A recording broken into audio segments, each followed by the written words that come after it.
दोस्तों, क्या आप जानते हैं सैकड़ों साल पहले इंडिया में एक यूनिवर्सिटी थी जहां दुनिया के सारे लोग पढ़ना चाहते थे, लेकिन यही यूनिवर्सिटी को बाद में जलाया गया था। जी हाँ, क्या आप जानना चाहते हो क्यों? चलो तो आज इसी नालंदा यूनिवर्सिटी के बारे में बात करते हैं कि क्यों उसे बुरी तरह जलाया गया था। तो तैयार हो जाओ, ये है फैक्ट स्टार, जहां आपको मिलेंगे मजेदार फैक्ट्स लगातार। नालंदा यूनिवर्सिटी 500 सीई से 1200 सीई तक एक एजुकेशन हब मानी जाती थी। नालंदा यूनिवर्सिटी तब डेवलप हुई थी जब गुप्ता डायनेस्टी इंडिया को रूल कर रहा था। ये यूनिवर्सिटी दुनिया की पहली इंटरनेशनल रेसिडेंशियल यूनिवर्सिटी थी, जहां दुनिया के कई पार्ट से लोग यहाँ सीखने आते थे।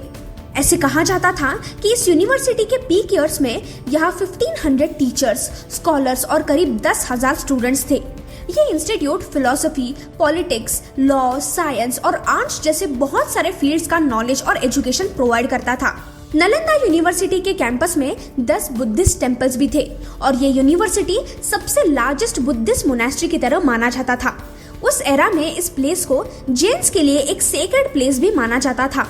लेकिन ऐसा क्या हुआ कि इस यूनिवर्सिटी को जलाना पड़ा? ये बात 1202 एडी की है, जब मोहम्मद बख्तियार खिलजी, जो कि एक टर्किक इन्वेडर थे, उन्होंने बुद्धिस्ट ने रूल किए नॉर्थ इंडिया के कुछ एरियाज को कैप्चर कर लिया था। एक दिन वो बहुत बीमार पड़ गए थे। उन्होंने अपने प्रिंसेस से बहुत ट्रीटमेंट करवाया, लेकिन फिर भी उनकी तबीयत दिन ब दिन बहुत ज्यादा खराब हो रही थी।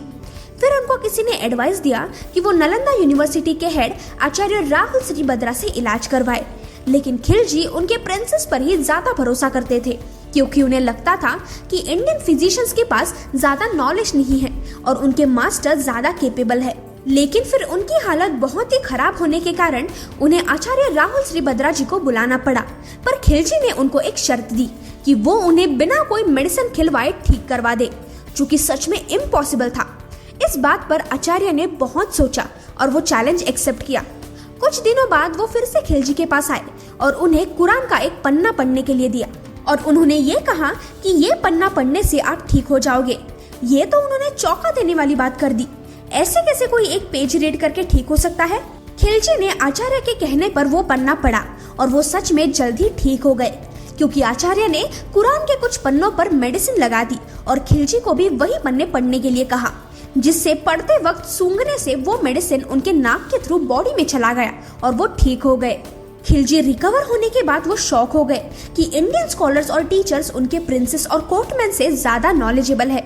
ये बात उन्हें हजम ही नहीं हुई, जिसके चलते उन्होंने आयुर्वेदा और बुद्धिज्म के सारे रूट्स डिस्ट्रॉय करने का डिसाइड किया और नालंदा यूनिवर्सिटी की ग्रेट लाइब्रेरी को जला डाला, जहां करीब 9 मिलियन मैनुअल स्क्रिप्ट्स थे। और ऐसे ही हमने इंडिया का सबसे बड़ा ट्रेजर हमेशा के लिए खो दिया। अगर ये नहीं होता तो शायद आज इंडिया कहीं और मुकाम पर होता। तो ऐसे बर्बाद हुई थी दुनिया की सबसे प्रेस्टिजियस नालंदा यूनिवर्सिटी। कि आप ऐसे ही कोई हिस्टोरिकल मिस्टीरियस इवेंट्स के बारे में जानते हो तो मुझे कमेंट्स में जरूर बताना। तो मिलते हैं नेक्स्ट वीडियो में। Till then, bye bye.